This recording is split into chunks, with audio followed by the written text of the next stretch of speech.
Papa Uniform 259er, 119er, break.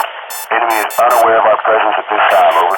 Hey, good evening, everybody. This is Ben Powers coming at you from the Commander's Voice. My guest tonight is Tim Gray. He works with the World War II Foundation, which is a nonprofit that makes World War II documentaries. He's just wrapped up a project on Iwo Jima. He's previously done some work on the Tuskegee Airmen and about 34 other projects. So, Tim, thank you for joining us tonight. No, it's my pleasure. Thanks for having me on. So, Tim, I'm really excited to talk to you specifically about your Tuskegee Airmen project. But before we get into that, I just want to establish, how did you get into documentary filmmaking in the first place? I was in television news for about 15 years, and just while I was doing that as a sportscaster, I was always still reading about World War II and watching documentaries and watching films. So I think I've been interested in World War II since I was about 6, and then got hooked on a book, and then read another book, and then started watching, The World at War with Sir Laurence Olivier, and all the amazing, to me, it's still the best documentary series ever done, The World at War, even though it was done in 1973 or 74. So I just was fascinated by the stories of the war. So when I got out of television sports, I said, how can I use my journalism background and do documentary films on World War II? So, we started out in 2006 with our first one in Normandy, and then just finishing up our 36th right now. And we shoot them all on location. So if we're doing a film on Guadalcanal, we go back to Guadalcanal. If we're doing a film, on Iwo Jima, we go to Iwo Jima. Pello, the same thing. We spend a lot of time on the road, in the Pacific and Europe, and have visited most of the battle locations throughout, Europe and the Pacific and World War II, and try to preserve these stories for a younger generation. So that's kind of what we've been up to. Oh, that's fantastic. And I know we're here to talk about the World War II Foundation, but quick aside, the World at War, I agree with you. Anytime that you Yeah, can actually like listen to, Lightning Joe Collins talk about his time yeah, as a that's corps the thing. commander. Those people were still alive in the 70s, and it wasn't just the Americans. It was, the British and the Germans. You could talk to real SS members of the SS. Albert Speer was still alive. There were just, combatants everywhere who were involved in some of the most, horrible fights of World War II. And it's just interesting that, at that stage of the game, that they were readily available for that series, and that's what made it such an incredible series, because you're Mhm. actually hearing from those people. And it's early in the 70s, so they're like, they're still very with it. They're very lucid. Their memories are still very strong. Hitler's secretary was interviewed, and I mean, it's just, to me, it still holds up as the best documentary series on World War II. No, agreed, agreed. So getting into your work, so 2006, this is obviously a passion project. This is something that you've alluded to, that you had an interest in it from a young age. Before we started recording, you mentioned you'd had uncles who served in World War II. So Yeah. there's definitely some interest and personal connections. Was there any defining moment where you're like, hey, the later generations not getting it anymore, I've got a responsibility to produce this? Or was it more just, I've been wanting to do this for a long time, it's time to start? Yeah, I mean, it was, I switched careers at 36. So it was just time. I'd had enough of TV news. And, I think a lot of people who are in that business have a shelf life, and my shelf life was up. And I was looking for a new challenge, and sitting down with a World War II veteran. I mean, I've sat down, with everyone from Tiger Woods to Michael Jordan to, Shaquille O'Neal to, all these interviews that I've done. And I just, it was just incredible to be able to sit down with a World War II veteran, and have them talk about landing on Omaha Beach on D-Day, or landing on Guadalcanal, or flying a B-17 on missions to, Romania, or Germany or something. So I mean, it just, to me, is the most rewarding conversation I think you can have, is with an individual who saved the world, but yet they don't want to be called a hero. And that's so unlike today's society, where everybody bases their lives on likes and, hits and everything else. And, these guys saved the world, and they didn't want any recognition for doing it. In fact, a lot of them felt guilty coming home. They had the survivor's guilt while their friends were buried in Hawaii at the Punch Bowl, or the Manila Cemetery, or the Normandy American Cemetery, or Margrotten, places like that. So it's just refreshing because in a lot of ways that generation unfortunately is not like our generation now, and everybody wants to be famous and everybody wants to be, recognized and everything. And I look at those men and women and I say, wow, they saved the world, but they don't want any part of getting recognition. And to me, that's just an incredible thing and you learn from them. You learn work ethic. You learn how to be humble. You work, you see that Americans can coexist and work together for a common goal. I always joke with guys and say, would you have jumped in your foxhole if you knew the other guy was a Republican, or if the other guy was a Democrat? And they're like, I didn't care. I just cared he was an American. And I'm not going to not jump in a foxhole when we're being shelled because the guy's a Democrat or a Republican. That it was a time when Americans were Americans. There was no political party. It was just one team, and that was Team America. And whether we ever get back to that again, I don't know, but that's the blueprint that they left us. And if we could just follow it, we'd get more accomplished in this country. So That's an amazing lesson to take from that. So you had indicated your first documentary was Normandy. What drove the selection of Normandy? Was it availability of veterans? Was it the fact we were coming up around just after the 70th anniversary? What was the focus? focus was I had been to Normandy with my wife the year before, and it was my first trip to Normandy and in '05, and we went to the American Cemetery, and I started to think, who's buried here. I'm from Rhode Island, so I wondered how many Rhode Islanders were buried there and what were their stories. And so when I got home, we gathered together 5 D-Day veterans for a trip in 2006, where we took 5 D-Day veterans back, and they each took us back to the location where they were and how their story played out on D-Day. I mean, we had a Higgins boat driver who took in the 1st Infantry Division at the Easy Red sector of Omaha Beach, which was one of the most heavily defended. All the guys he took in from the 16th Infantry Regiment from the 1st Infantry Division were all either killed or wounded, and this guy was wounded as well, the naval coxswain. So it just, they all had their own individual stories. Another guy was an 82nd. He was in the 82nd. I think he was in the 507th, and he was captured after a day and spent his the rest of the war in a prison camp with Patton's son-in-law, and in one of the prison camps in Germany. So each one had their own individual story. So that was the first one we did, and then that led to the second one, and then that led to us traveling between Europe and the Pacific and trying to hit both sides of the war, and even the Holocaust. We went to Auschwitz, was an Auschwitz survivor.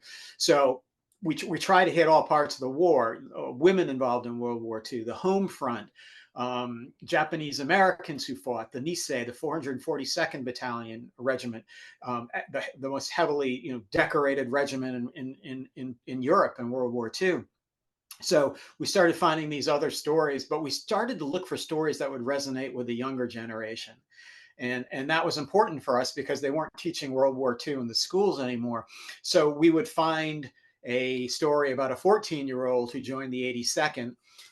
He was a big kid from California. He ended up jumping into Sicily when he was 15, getting wounded. His mom didn't even know he was out of the country. So when we have these younger school groups in, we kind of relate the stories based on the age of the students we have in front of us, because we find that's what motivates them to learn stories about people their own age. Oh, that's fantastic. World War II had a lot of that. Young people who fought. Some of the best female fighters of World War II were Soviet snipers.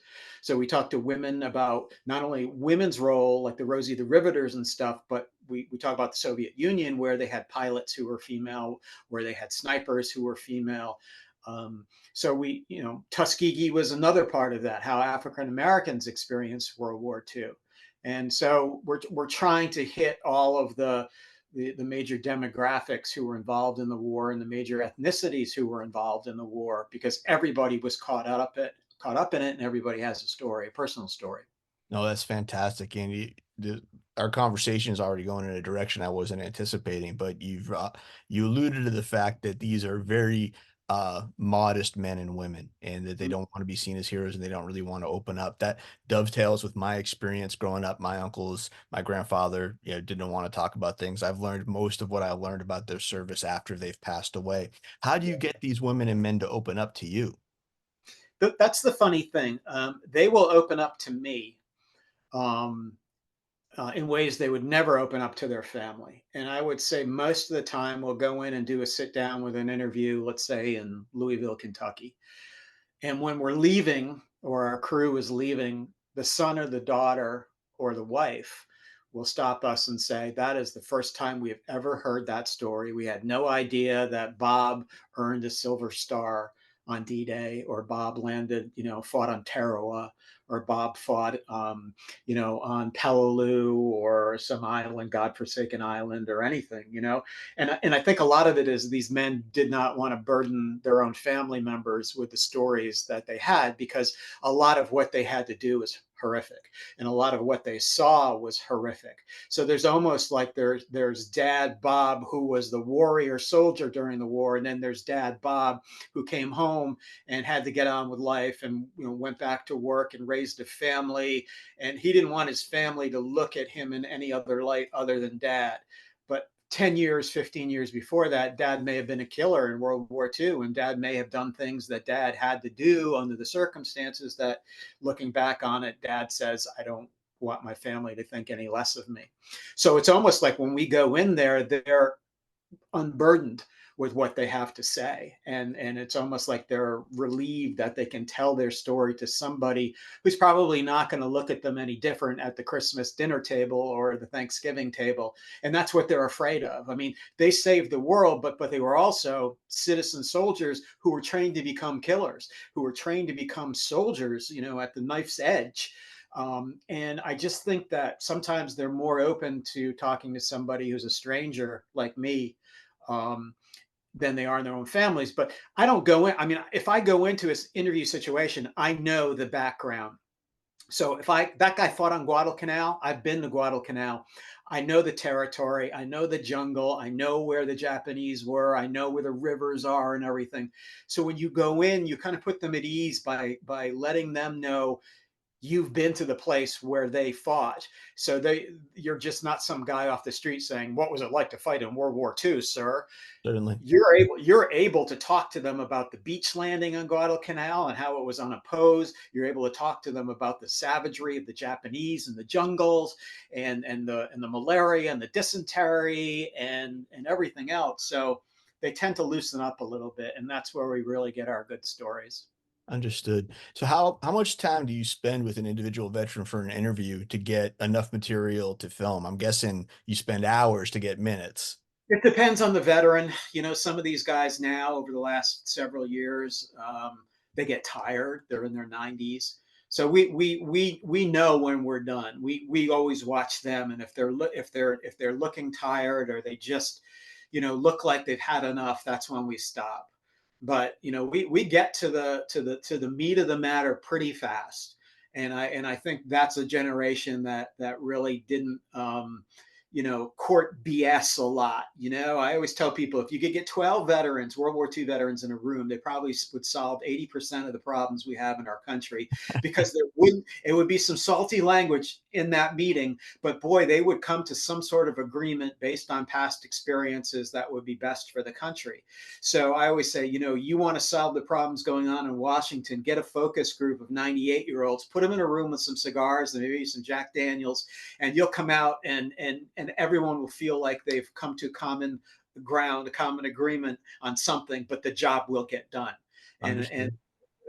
they're not taking my advice on those focus groups on Capitol Hill, but I always, these guys don't tolerate BS, and they don't tolerate, they just want to deal with it head on, and that's the way they fought the war, and that's the way they lived their lives. They didn't suffer fools when they came home, and they still don't. They're very direct. They're very like, hey, this is the way it was. If you don't like it, then sorry, but this is what a Japanese bonsai charge was like on Iwo Jima. And if you don't like the explanation of the horror of it, then that's not my fault. I'm telling you about a real situation. So Absolutely. they're funny. They'd rather share the good times, the good stories, the fun times, but you have to get them away from that because we need to preserve these stories so it doesn't happen again.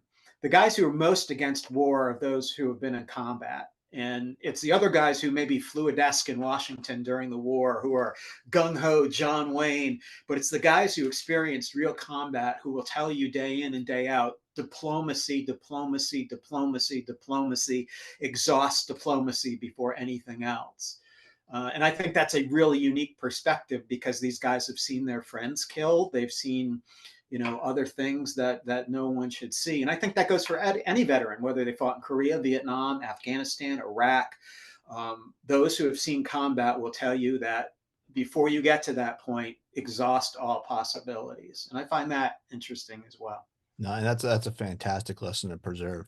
I, again, my questions are all over the map in my brain right now, That's fine. but I would like to focus right now on your Tuskegee Airmen episode because that was a relatively recent episode, correct? Yeah, we shot that last year. Now, when you originally started, you were focused. It sounds like, hey, we're going to do Normandy, we're going to do Guadalcanal, maybe campaign or location focused, and then now you're moving more into demographic type focus. Or how did the Tuskegee Airmen episode storyboard out for you? And how did it was just like, hey, it'd be cool to do it, or what was the impetus? The impetus was we needed to make sure that we're hitting all parts of World War II. So, people would always say, how come you haven't done this segment or how come you haven't done that segment? And our goal is to do every segment of World War II. Our goal is to focus on women caught up in war. Our goal was to focus on, Japanese Americans who were fighting in Italy for the United States while their families were in internment camps in California or Utah, and what was the impetus for them to fight for their country because their families are being held in camps. So the African American experience is vital to World War II and understanding the role that African Americans played, even though at home there was rampant racism, they were still segregated at home, their families were still segregated, but yet the Buffalo Soldiers fought valiantly in Italy, and the Tuskegee Airmen became some of the best pilots of World War II. So, and that opened up the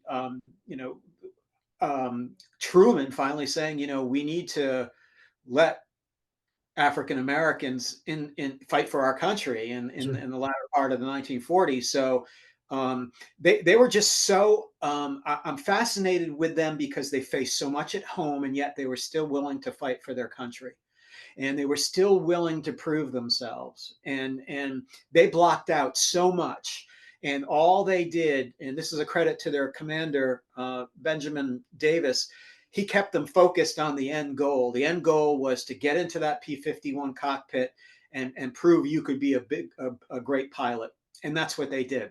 Yes, sir. So when they did that, one of the things we wanted to do was go back to Italy, where they flew their missions from. There's a base at Ramatelli there, and we wanted to see what was left of the base. We wanted to visit the local town to see if any of the citizens there had interactions with the Tuskegee Airmen. And all those things. So, we not only talked about the birth of the Tuskegee Airmen and how Eleanor Roosevelt, believe it or not, was one of their biggest advocates. And she was always in the ear of her husband, the president, saying, we have to allow these men to get into combat. They're going to be great. And she kept pushing him and pushing him. So Eleanor Roosevelt had a big role in getting the Tuskegee Airmen accepted as combat pilots. And so to me, it's one of those things of overcoming tremendous adversity Sir. and proving your worth as a human being, not because you're a color or because you're a certain color or a certain ethnicity or whatever it is. You're just proving your worth based on your training and your ability. And that's what they did. And when they came home, there was, they were spit at again. They still couldn't drink from the same fountain. They couldn't go into the same restaurant. They had been war heroes for their country, and yet they came home and all this was still happening. Yet I look at Ramatelli and say, this is kind of the birth of the civil rights movement. Oh, and very cool. in the 1940s, and say there's this one building, their operation building is there, and I look at it as, this is 1944, this is 1945, this was the birth of the civil rights movement in this one building in Italy, out in the countryside, where African Americans began to prove that they could do anything that anybody else could do. And I just look at it and say, wow, what adversity they faced, but yet they did it with dignity and grace. And they kept the blinders on and said, our mission is to escort these B-24s and these B-17s to Romania or Germany or whatever. And this is our job. And a lot of the pilots of those B-17s and B-24s had no idea that these red tail planes were being piloted by African Americans. They just knew they were great pilots. And a lot of the American pilots didn't find out until after the war these were African Americans who were saving their skin on these missions. And they were just so impressed. I think it's just a great story. No, it is a fantastic story. Now, given the fact, as you alluded to earlier, our World War II veterans are in their 90s, some are, Yeah. centurions now. Yeah. How many people were you able to interview for this particular project who had actually participated in operations in Italy? We ended up, I think, with about 15 or 16 airmen. And we also went back to Italy with the daughter of a Tusky G Airman. And so she'd grown up hearing about Tuskegee her whole life. Her dad wasn't a pilot. He was training to be a pilot when the Tuskegee down in Alabama when the war ended. Excuse me. And so she got to go back and see this building, which meant so much to her because she had heard about it her entire life. And so we were able to really get some great interviews with the pilots. 3 of the combat pilots are still alive. Of the several hundred, 250, 300 who were actual combat pilots, there are only 3 still alive. And one of them, Harry Stewart, lives in Detroit, and he's just so with it. He's just a peach of a man, great memory. 99 years old, 100 years old. So to hear from him was amazing. And also to go to the cemetery in Nettuno where a lot of these pilots are buried, and a lot of these African American pilots are buried next to white servicemen and white pilots. So, they're buried together. There's no segregation in the cemetery at Nettuno. And I find that fascinating that, there is no segregation when a pilot dies, but they're all buried together as Americans and as liberators and everything else. So that was a striking view when you get to that cemetery and you see them all buried together next to the pilot might be buried next to a serviceman or a pilot of B-17 that he once escorted over Germany. So I think it's important for students to learn these lessons because that's part of our heritage. And some of our heritage is not good, and some of it is indifferent, and some of it is great. But I think we learn from episodes like that you don't judge somebody by the color of their skin. You judge them by how they treat you and their ability to get the job done. And that was the case with the Tuskegee Airmen. Roger that. So as you talk about exposing a new generation of students to this type of information and these lessons, how does the World War II Foundation go about getting these documentaries in front of the students? We do it several ways. One, we donate all of our films to American Public Television, so they air nationally on PBS. 2, we just launched a new free app that has 34 of our films on it, and you can download that on Apple or Google Play for your phone, for your TV. It's on Roku. It's called the World War II Streaming Channel, and that app is all of our films available for free for everyone globally. And so that's another way we've been doing it. We also take students every year as part of a program we have with several colleges. We take them on a film trip to Europe. And so they get to see us make a film about the Tuskegee Airmen, or they get to see us make a film about Dachau or something like that. And a lot of these students know nothing about World War II, have never been out of the country, but once you get them over there and you start to show them the story of World War II, you start to introduce them to other cultures and other additional history outside of World War II, it just opens up their view of the world. And I think it's something that's important. And when they come home, they have a whole different perspective of how people in Europe feel about Americans who liberated them, how Europe was affected by the war. So it opens their eyes in a lot of different ways. We also have a museum in Rhode Island that has about 6,600 artifacts in it. In that museum, we also do global education with that museum. We have a VR tour of the museum that we can do from our website, which is kind of cool. And the last thing we do is we produce 4 virtual reality films so far that we've donated to Facebook or Meta Oculus and YouTube VR. So if you've ever put those big goggles on, we're giving people the experience of what it's like to stand on Omaha Beach, or go to the USS Arizona Memorial, or go back to Ramatelli, Italy, or go to Bastogne for the Battle of the Bulge. And these are 360-degree immersive experiences where every time we put these headphones on, these goggles on a student, their first reaction is wow. So if you can get wow out of a 15 or 16-year-old about anything, that's pretty cool. So what we do is we shoot all these immersive videos in the areas where the battle played out. We mix in archival footage of what it looked like back then, and then you hear from the veterans talking about what it's like. So you're looking around, you're looking at Normandy today. You look to the left, you see the actual landing. You're hearing the veterans who landed on Omaha Beach or Utah Beach talk about their experience. So it's 360-degree immersive. And I just think this is the future of education. I think it's, if you want to educate students, you're going to have to bring them physically into the story because they're such visual learners. That this is another aspect of what we're doing. So we have different approaches to it. That's fantastic. Now, do you have anyone on staff, or do you yourself work with educators on how to incorporate what you're doing into curriculums, or do they just take what you have and run with it? Hey, a lot of the times they'll take what we have and run with it. We also have films on our website that come with lesson plans. So after our films are always generally an hour to an hour and a half, mostly an hour, under an hour. So they'll watch a film in the classroom, and then the teacher will print one of our lesson plans from a PDF that we have attached to the film, and they'll do a quiz or an essay or something along those lines. So it's another way, briefly, to get them to give their feedback about the film. Oh, that's So fantastic. yeah, so it's very hands-on. We understand that teachers don't have a lot of time in the classroom, and it seems like history is always kind of the first thing that gets cut. You know, it's always history, and then it's the arts, and then it's sports, science, and math, and everything else is always protected.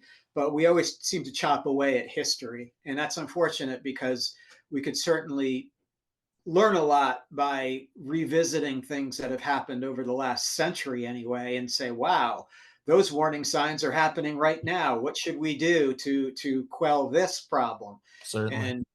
And instead we're always surprised that something's happening, like 9/11. And I'm like, okay, I 9/11 was obviously a huge tragedy. Let me tell you about December 7th, 1941, and how the Japanese attacked, a surprise attack with airplanes. And all the similarities, the FBI not talking to the CIA, lack of communication, things like that. And I say, these things happen throughout history. We should never be surprised that the potential is always there. And the veterans always say that too. They're always saying we need to be vigilant about everything that's happening around us, because we don't want those things to repeat. That's fantastic. Sir, thank you for joining me tonight. So, Yeah, absolutely, Ben. I appreciate it, and uh, anytime, happy to be part of it. awesome. So, everybody, this has been Ben Powers coming at you for the Commander's Voice. My guest tonight was Tim Gray of the World War II Foundation. If you're watching this podcast or YouTube channel, obviously you like some history, so these are the guys to check out. Tim, once again, thanks for being here tonight. Thank you, Ben.